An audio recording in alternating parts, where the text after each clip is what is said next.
आमच्या हक्काचं लेखन व माय मग कुणी नाही केलं भलं व माय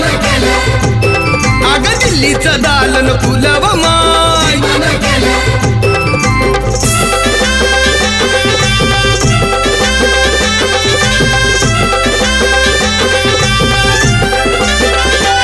तुमच्या पोरानं शाळेत शिकावं आशाला जारीला मुकावं